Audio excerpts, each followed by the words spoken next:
ang panig at nangako sila na hindi na nila ito ulitin. Paglabas nila ng dean's office, nakita nila ang isang lalaki na pilit kinukuha ang bag ng isang estudyante. Hindi ba po, ganun hindi papatayin kita. Huwag ka na makulit. Akin na.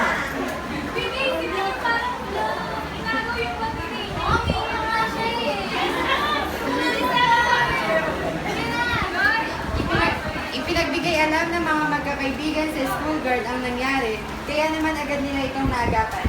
At nahuli ang outsider na lalaki. Kaya kung may mga bagay na hindi tamang ginagawa, ipagbigay alam kaagad sa kinauukulan.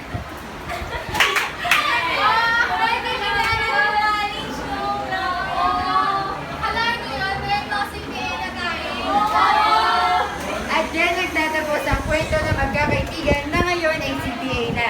Hindi masamang sumuway at mapagalitan. Ang mahalaga natututo tayo sa mga pangyayaring ating mga nararanasan.